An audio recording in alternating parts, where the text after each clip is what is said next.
Hi, my name is Tom Meyer. I'm a naturalist at Baltimore Woods Nature Center in Marcellus, New York. And for the next few weeks, we're going to be talking about the small things in nature. So I thought I would come out to the Montezuma Wildlife Refuge to show you some of the smaller birds. We're going to be looking at some shorebirds, maybe a smaller heron if we can find a little green heron out here. And it's just kind of fun to take a moment away from the big flashy stuff and focus on the little guys. So that's what we're going to do today. Let's go see what we can find.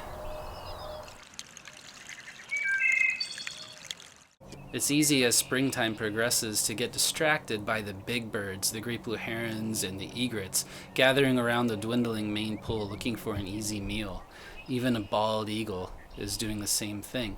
But underneath these bigger birds are the little birds, and that's what I want to talk about today. We've got some dunlins in the back and some greater yellowlegs in the front here. Greater yellowlegs are about 10 to 13 inches long from tip of the head to the tip of the tail and have these bright yellow legs. They have a smaller cousin called the lesser yellowlegs, and I was lucky enough to find two of them right together here. Both of these birds migrate to South America for the winter all the way up to far northern Canada for the summer. It's just an incredible distance for these little guys to go. They are strong waders. They love the mud flats. They're poking around with their long bills looking for aquatic invertebrates like insects and worms, possibly small fish if they're really lucky. And another tiny little shorebird. This is called a solitary sandpiper. Behavior is very similar to the yellowlegs, but this bird is about the size of a robin, maybe even a little bit smaller. They have a nice speckled back on the brown wings. And here is a pied-billed grebe with a fish. These birds are about the size of a football, so swallowing a fish whole is quite the feat.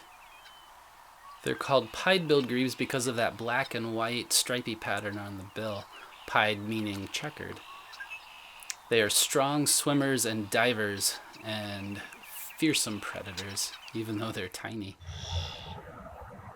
Here is a lucky sight, nice and close. See how fast it's swimming? This is a male.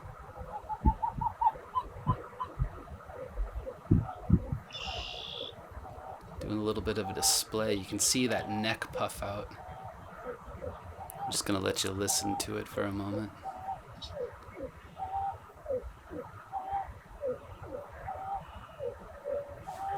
What a treat. This male is trying to attract a female. These birds actually build floating nests in the water. They anchor them to cattails and other vegetation, but the nest itself is like a little floating bowl. Very cool little bird.